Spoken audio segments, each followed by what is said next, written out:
The Book of Esther. Esther chapter 1. This is what happened during the time of Xerxes. The Xerxes who ruled over 127 provinces, stretching from India to Cush. At that time, King Xerxes reigned from his royal throne in the citadel of Susa. And in the 3rd year of his reign, he gave a banquet for all his nobles and officials. The military leaders of Persia and Media, the princes and the nobles of the provinces were present. For a full 180 days, he displayed the vast wealth of his kingdom and the splendor and glory of his majesty. When these days were over, the king gave a banquet lasting 7 days in the enclosed garden of the king's palace for all the people from the least to the greatest who were in the citadel of Susa. The garden had hangings of white and blue linen, fastened with cords of white linen and purple material to silver rings on marble pillars. There were couches of gold and silver on a mosaic pavement of porphyry, marble, mother of pearl, and other costly stones. Wine was served in goblets of gold, each one different from the other, and the royal wine was abundant, in keeping with the king's liberality. By the king's command, each guest was allowed to drink without restriction, for the king instructed all the wine stewards to serve each man what he wished. Queen Vashti also gave a banquet for the women in the royal palace of King Xerxes. On the 7th day, when King Xerxes was in high spirits from wine, he commanded the 7 eunuchs who served him, Mehuman, Bitha, Habona, Bigtha, Ebagtha, Zetha, and Carcas, to bring before him Queen Vashti, wearing her royal crown, in order to display her beauty to the people and nobles, for she was lovely to look at. But when the attendants delivered the king's command, Queen Vashti refused to come. Then the king became furious and burned with anger. Since it was customary for the king to consult experts in matters of law and justice, he spoke with the wise men who understood the times, and were closest to the king: Karshina, Shetha, Admatha, Tarshish, Meres, Marsina, and Memucan, the 7 nobles of Persia and Media, who had special access to the king and were highest in the kingdom. According to law, what must be done to Queen Vashti? He asked. She has not obeyed the command of King Xerxes that the eunuchs have taken to her. Then Memucan replied in the presence of the king and the nobles, Queen Vashti has done wrong, not only against the king but also against all the nobles and the peoples of all the provinces of King Xerxes. For the queen's conduct will become known to all women, and so they will despise their husbands and say, King Xerxes commanded Queen Vashti to be brought before him, but she would not come. This very day the Persian and Median women of nobility who have heard about the queen's conduct will respond to all the king's nobles in the same way. There will be no end of disrespect and discord. Therefore, if it pleases the king, let him issue a royal decree, and let it be written in the laws of Persia and Media, which cannot be repealed, that Vashti is never again to enter the presence of King Xerxes. Also, let the king give her royal position to someone else who is better than she. Then when the king's edict is proclaimed throughout all his vast realm, all the women will respect their husbands, from the least to the greatest. The king and his nobles were pleased with this advice. So the king did as Memucan proposed. He sent dispatches to all parts of the kingdom, to each province in its own script, and to each people in their own language, proclaiming that every man should be ruler over his own household, using his native tongue. Esther chapter 2. Later, when King Xerxes' fury had subsided, he remembered Vashti and what she had done, and what he had decreed about her. Then the king's personal attendants proposed, let a search be made for beautiful young virgins for the king. Let the king appoint commissioners in every province of his realm to bring all these beautiful young women into the harem at the citadel of Susa. Let them be placed under the care of Hegai, the king's eunuch, who is in charge of the women, and let beauty treatments be given to them. Then let the young woman who pleases the king be queen instead of Vashti." This advice appealed to the king, and he followed it. Now there was in the city of Susa a Jew of the tribe of Benjamin, named Mordecai, son of Jair, the son of Shimei, the son of Kish, who had been carried into exile from Jerusalem by Nebuchadnezzar, king of Babylon, among those taken captive with Jehoiakim, king of Judah. Mordecai had a cousin named Hadassah, whom he had brought up because she had neither father nor mother. This young woman, who was also known as Esther, had a lovely figure and was beautiful. Mordecai had taken her as his own daughter when her father and mother died. When the king's order and edict had been proclaimed, many young women were brought to the citadel of Susa and put under the care of Hegai. Esther was also taken to the king's palace and entrusted to Hegai, who had charge of the harem. She pleased him and won his favor. Immediately he provided her with her beauty treatments and special food. He assigned to her 7 female attendants selected from the king's palace, and moved her and her attendants into the best place in the harem. Esther had not revealed her nationality and family background, because Mordecai had forbidden her to do so. Every day he walked to and fro near the courtyard of the harem to find out how Esther was and what was happening to her. Before a young woman's turn came to go into King Xerxes, she had to complete 12 months of beauty treatments prescribed for the women, 6 months with oil of myrrh and 6 with perfumes and cosmetics. And this is how she would go to the king. Anything she wanted was given to her, to take with her from the harem to the king's palace. In the evening she would go there, and in the morning return to another part of the harem, to the care of Sheashgaz, the king's eunuch who was in charge of the concubines. She would not return to the king unless he was pleased with her and summoned her by name. When the turn came for Esther, the young woman Mordecai had adopted, the daughter of his uncle Abihail, to go to the king, she asked for nothing other than what Hegai, the king's eunuch who was in charge of the harem, suggested. And Esther won the favor of everyone who saw her. She was taken to King Xerxes in the royal residence in the 10th month, the month of Tebeth, in the 7th year of his reign. Now the king was attracted to Esther more than to any of the other women, and she won his favor and approval more than any of the other virgins. So he set a royal crown on her head and made her queen instead of Vashti. And the king gave a great banquet, Esther's banquet, for all his nobles and officials. He proclaimed a holiday throughout the provinces and distributed gifts with royal liberality. When the virgins were assembled a second time, Mordecai was sitting at the king's gate. But Esther had kept secret her family background and nationality, just as Mordecai had told her to do, for she continued to follow Mordecai's instructions as she had done when he was bringing her up. During the time Mordecai was sitting at the king's gate, Bigthana and Teresh, 2 of the king's officers who guarded the doorway, became angry and conspired to assassinate King Xerxes. But Mordecai found out about the plot and told Queen Esther, who in turn reported it to the king, giving credit to Mordecai. And when the report was investigated and found to be true, the 2 officials were impaled on poles. All this was recorded in the book of the Annals in the presence of the king. Esther chapter 3. After these events, King Xerxes honored Haman, son of Hammedatha, the Agagite, elevating him and giving him a seat of honor higher than that of all the other nobles. All the royal officials at the king's gate knelt down and paid honor to Haman, for the king had commanded this concerning him. But Mordecai would not kneel down or pay him honor. Then the royal officials at the king's gate asked Mordecai, "Why do you disobey the king's command?"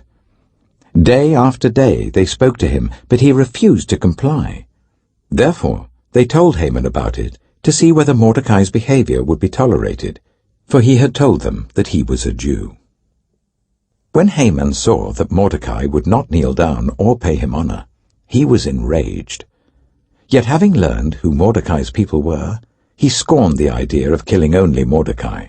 Instead, Haman looked for a way to destroy all Mordecai's people, the Jews, throughout the whole kingdom of Xerxes. In the 12th year of King Xerxes, in the first month, the month of Nisan, the pur, that is, the lot, was cast in the presence of Haman to select a day and month. And the lot fell on the 12th month, the month of Adar. Then Haman said to King Xerxes, "There is a certain people dispersed among the peoples in all the provinces of your kingdom who keep themselves separate. Their customs are different from those of all other people, and they do not obey the king's laws. It is not in the king's best interest to tolerate them. And if it pleases the king, let a decree be issued to destroy them. And I will give 10,000 talents of silver to the king's administrators for the royal treasury." So the king took his signet ring from his finger and gave it to Haman, son of Hammedatha, the Agagite, the enemy of the Jews. "Keep the money," the king said to Haman, "and do with the people as you please." Then, on the 13th day of the first month, the royal secretaries were summoned. They wrote out in the script of each province, and in the language of each people, all Haman's orders to the king's satraps, the governors of the various provinces, and the nobles of the various peoples. These were written in the name of King Xerxes himself, and sealed with his own ring. Dispatches were sent by couriers to all the king's provinces with the order to destroy, kill, and annihilate all the Jews, young and old, women and children, on a single day, the 13th day of the 12th month, the month of Adar, and to plunder their goods. A copy of the text of the edict was to be issued as law in every province and made known to the people of every nationality so that they would be ready for that day. The couriers went out, spurred on by the king's command, and the edict was issued in the citadel of Susa. The king and Haman sat down to drink, but the city of Susa was bewildered. Esther chapter 4. When Mordecai learned of all that had been done, he tore his clothes, put on sackcloth and ashes, and went out into the city, wailing loudly and bitterly. But he went only as far as the king's gate, because no one clothed in sackcloth was allowed to enter it. In every province to which the edict and order of the king came, there was great mourning among the Jews, with fasting, weeping, and wailing. Many lay in sackcloth and ashes.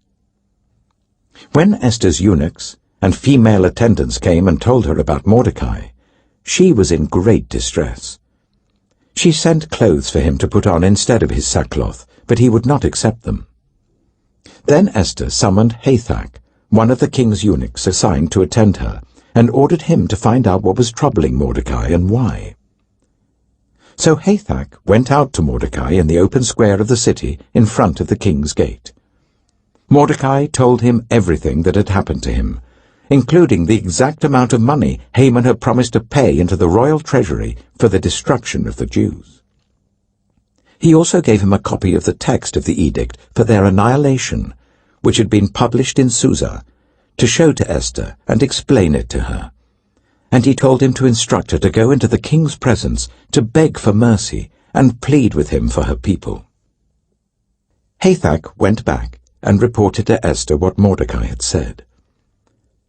Then she instructed him to say to Mordecai, "All the king's officials and the people of the royal provinces know that for any man or woman who approaches the king in the inner court without being summoned, the king has but one law, that they be put to death, unless the king extends the gold scepter to them and spares their lives. But 30 days have passed since I was called to go to the king." When Esther's words were reported to Mordecai, he sent back this answer: "Do not think because you are in the king's house, you alone of all the Jews will escape. For if you remain silent at this time, relief and deliverance for the Jews will arise from another place, but you and your father's family will perish. And who knows but that you have come to your royal position for such a time as this?" Then Esther sent this reply to Mordecai: "Go, Gather together all the Jews who are in Susa and fast for me. Do not eat or drink for 3 days, night or day. I and my attendants will fast as you do. When this is done, I will go to the king, even though it is against the law. And if I perish, I perish." So Mordecai went away and carried out all of Esther's instructions. Esther chapter 5. On the 3rd day, Esther put on her royal robes and stood in the inner court of the palace in front of the king's hall. The king was sitting on his royal throne in the hall facing the entrance. When he saw Queen Esther standing in the court, he was pleased with her, and held out to her the gold scepter that was in his hand. So Esther approached and touched the tip of the scepter. Then the king asked, "What is it, Queen Esther? What is your request? Even up to half the kingdom it will be given you." "If it pleases the king," replied Esther, "let the king, together with Haman, come today to a banquet I have prepared for him." "Bring Haman at once," the king said, "so that we may do what Esther asks." So the king and Haman went to the banquet Esther had prepared. As they were drinking wine, the king again asked Esther, "Now what is your petition? It will be given you. And what is your request? Even up to half the kingdom it will be granted." Esther replied, "My petition and my request is this. If the king regards me with favor, and if it pleases the king to grant my petition and fulfill my request, let the king and Haman come tomorrow to the banquet I will prepare for them. Then I will answer the king's question." Haman went out that day, happy and in high spirits. But when he saw Mordecai at the king's gate and observed that he neither rose nor showed fear in his presence, he was filled with rage against Mordecai. Nevertheless, Haman restrained himself and went home. Calling together his friends and Zeresh his wife, Haman boasted to them about his vast wealth, his many sons, and all the ways the king had honored him, and how he had elevated him above the other nobles and officials. "And that's not all," Haman added. "I'm the only person Queen Esther invited to accompany the king to the banquet she gave. And she has invited me along with the king tomorrow. But all this gives me no satisfaction, as long as I see that Jew Mordecai sitting at the king's gate." His wife, Zeresh, and all his friends said to him, "Have a pole set up, reaching to a height of 50 cubits, and ask the king in the morning to have Mordecai impaled on it. Then go with the king to the banquet and enjoy yourself." This suggestion delighted Haman, and he had the pole set up. Esther chapter 6. That night the king could not sleep. So he ordered the book of the Chronicles, the record of his reign, to be brought in and read to him. It was found recorded there that Mordecai had exposed Bigthana and Teresh, 2 of the king's officers who guarded the doorway, who had conspired to assassinate King Xerxes. "What honor and recognition has Mordecai received for this?" the king asked. "Nothing has been done for him," his attendants answered. The king said, "Who is in the court?" Now Haman had just entered the outer court of the palace to speak to the king about impaling Mordecai on the pole he had set up for him. His attendants answered, "Haman is standing in the court." "Bring him in," the king ordered. When Haman entered, the king asked him, "What should be done for the man the king delights to honor?" Now Haman thought to himself, "Who is there that the king would rather honor than me?" So he answered the king, "For the man the king delights to honor, let them bring a royal robe the king has worn, and a horse the king has ridden, one with a royal crest placed on its head. Then let the robe and horse be entrusted to one of the king's most noble princes. Let them robe the man the king delights to honor, and lead him on the horse through the city streets, proclaiming before him, 'This is what is done for the man the king delights to honor.'" "Go at once," the king commanded Haman. "Get the robe and the horse, and do just as you have suggested for Mordecai the Jew, who sits at the king's gate. Do not neglect anything you have recommended."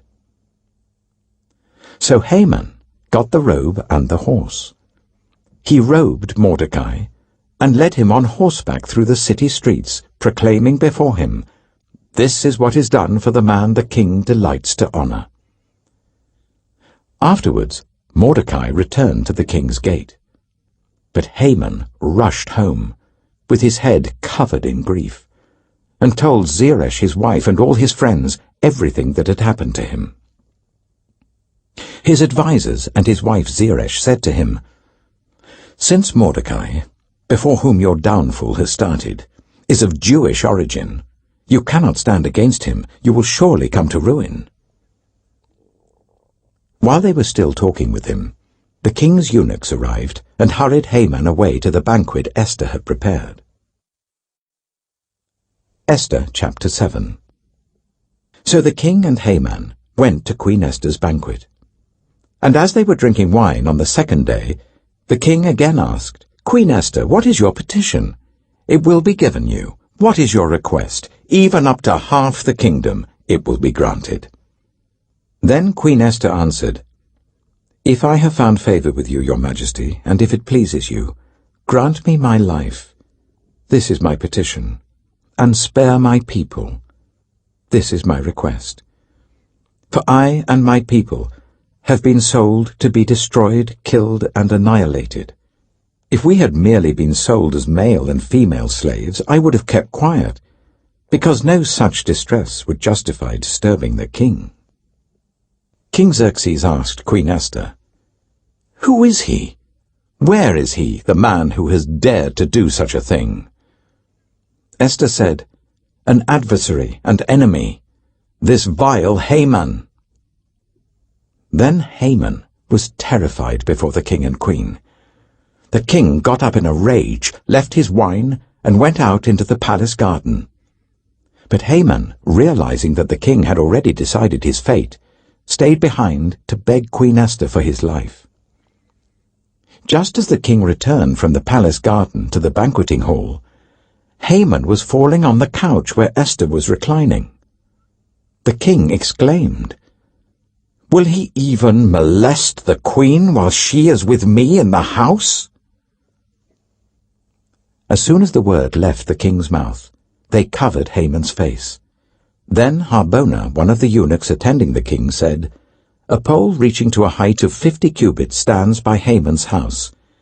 He had it set up for Mordecai, who spoke up to help the king." The king said, "Impale him on it." So they impaled Haman on the pole he had set up for Mordecai. Then the king's fury subsided. Esther chapter 8. That same day, King Xerxes gave Queen Esther the estate of Haman, the enemy of the Jews. And Mordecai came into the presence of the king, for Esther had told how he was related to her. The king took off his signet ring, which he had reclaimed from Haman, and presented it to Mordecai. And Esther appointed him over Haman's estate. Esther again pleaded with the king, falling at his feet and weeping. She begged him to put an end to the evil plan of Haman the Agagite, which he had devised against the Jews. Then the king extended the gold scepter to Esther, and she arose and stood before him. "If it pleases the king," she said, "and if he regards me with favor and thinks it the right thing to do, and if he is pleased with me, let an order be written overruling the dispatches that Haman, son of Hammedatha the Agagite, devised and wrote to destroy the Jews in all the king's provinces. For how can I bear to see disaster fall on my people? How can I bear to see the destruction of my family?" King Xerxes replied to Queen Esther and to Mordecai the Jew, "Because Haman attacked the Jews, I have given his estate to Esther, and they have impaled him on the pole he set up. Now write another decree in the king's name on behalf of the Jews as seems best to you, and seal it with the king's signet ring. For no document written in the king's name and sealed with his ring can be revoked." At once the royal secretaries were summoned, on the 23rd day of the 3rd month, the month of Sivan. They wrote out all Mordecai's orders to the Jews and to the satraps, governors and nobles of the 127 provinces, stretching from India to Kush. These orders were written in the script of each province and the language of each people, and also to the Jews in their own script and language. Mordecai wrote in the name of King Xerxes, sealed the dispatches with the king's signet ring, and sent them by mounted couriers who rode fast horses, especially bred for the king. The king's edict granted the Jews in every city the right to assemble and protect themselves, to destroy, kill, and annihilate the armed men of any nationality or province who might attack them and their women and children, and to plunder the property of their enemies. The day appointed for the Jews to do this in all the provinces of King Xerxes was the 13th day of the 12th month, the month of Adar. A copy of the text of the edict was to be issued as law in every province and made known to the people of every nationality, so that the Jews would be ready on that day to avenge themselves on their enemies. The couriers, riding the royal horses, went out, spurred on by the king's command, and the edict was issued in the citadel of Susa. When Mordecai left the king's presence, he was wearing royal garments of blue and white, a large crown of gold, and a purple robe of fine linen. And the city of Susa held a joyous celebration. For the Jews, it was a time of happiness and joy, gladness and honor. In every province and in every city to which the edict of the king came, there was joy and gladness among the Jews, with feasting and celebrating. And many people of other nationalities became Jews, because fear of the Jews had seized them. Esther chapter 9. On the 13th day of the 12th month, the month of Adar, the edict commanded by the king was to be carried out. On this day the enemies of the Jews had hoped to overpower them, but now the tables were turned, and the Jews got the upper hand over those who hated them. The Jews assembled in their cities, in all the provinces of King Xerxes, to attack those determined to destroy them. No one could stand against them, because the people of all the other nationalities were afraid of them. And all the nobles of the provinces, the satraps, the governors, and the king's administrators helped the Jews, because fear of Mordecai had seized them. Mordecai was prominent in the palace. His reputation spread throughout the provinces, and he became more and more powerful. The Jews struck down all their enemies with the sword, killing and destroying them, and they did what they pleased to those who hated them. In the citadel of Susa, the Jews killed and destroyed 500 men. They also killed Parshandata, Dalphon, Aspata, Poreta, Adaliah, Aridata, Parmashta, Arisai, Aridai, and Vaisata, the 10 sons of Haman, son of Hammedatha, the enemy of the Jews. But they did not lay their hands on the plunder. The number of those killed in the citadel of Susa was reported to the king that same day. The king said to Queen Esther, "The Jews have killed and destroyed 500 men, and the 10 sons of Haman in the citadel of Susa. What have they done in the rest of the king's provinces? Now, what is your petition? It will be given you. What is your request? It will also be granted." "If it pleases the king," Esther answered, "give the Jews in Susa permission to carry out this day's edict tomorrow also. And let Haman's 10 sons be impaled on poles." So the king commanded that this be done. An edict was issued in Susa, and they impaled the 10 sons of Haman. The Jews in Susa came together on the 14th day of the month of Adar, and they put to death in Susa 300 men, but they did not lay their hands on the plunder. Meanwhile, the remainder of the Jews who were in the king's provinces also assembled to protect themselves and get relief from their enemies. They killed 75,000 of them, but did not lay their hands on the plunder. This happened on the 13th day of the month of Adar, and on the 14th day they rested, and made it a day of feasting and joy. The Jews in Susa, however, had assembled on the 13th and 14th, and then on the 15th they rested, and made it a day of feasting and joy. That is why rural Jews, those living in villages, Observe the 14th of the month of Adar as a day of joy and feasting, a day for giving presents to each other. Mordecai recorded these events, and he sent letters to all the Jews throughout the provinces of King Xerxes, near and far, that they should celebrate annually the 14th and 15th days of the month of Adar, as the time when the Jews got relief from their enemies, and as the month when their sorrow was turned into joy, and their mourning into a day of celebration.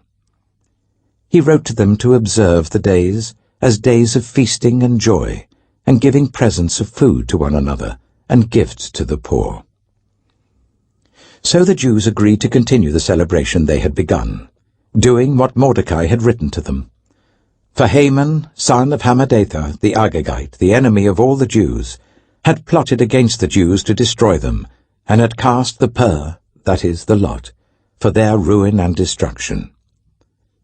But when the plot came to the king's attention, he issued written orders that the evil scheme Haman had devised against the Jews should come back onto his own head, and that he and his sons should be impaled on poles. Therefore, these days were called Purim, from the word pur. Because of everything written in this letter, and because of what they had seen and what had happened to them, the Jews took it on themselves to establish the custom that they and their descendants, and all who join them, should, without fail, observe these 2 days every year, in the way prescribed and at the time appointed. These days should be remembered and observed in every generation by every family, and in every province and in every city. And these days of Purim should never fail to be celebrated by the Jews, nor should the memory of these days die out among their descendants. So Queen Esther, daughter of Abihail, along with Mordecai the Jew, wrote with full authority to confirm this second letter concerning Purim. And Mordecai sent letters to all the Jews in the 127 provinces of Xerxes' kingdom, words of goodwill and assurance, to establish these days of Purim at their designated times, as Mordecai the Jew and Queen Esther had decreed for them, and as they had established for themselves and their descendants in regard to their times of fasting and lamentation.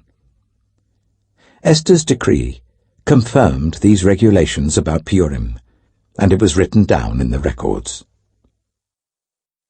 Esther chapter 10. King Xerxes imposed tribute throughout the empire to its distant shores, and all his acts of power and might, together with a full account of the greatness of Mordecai, whom the king had promoted, are they not written in the book of the annals of the kings of Media and Persia? Mordecai the Jew was second in rank to King Xerxes, preeminent among the Jews, and held in high esteem by his many fellow Jews, because he worked for the good of his people, and spoke up for the welfare of all the Jews.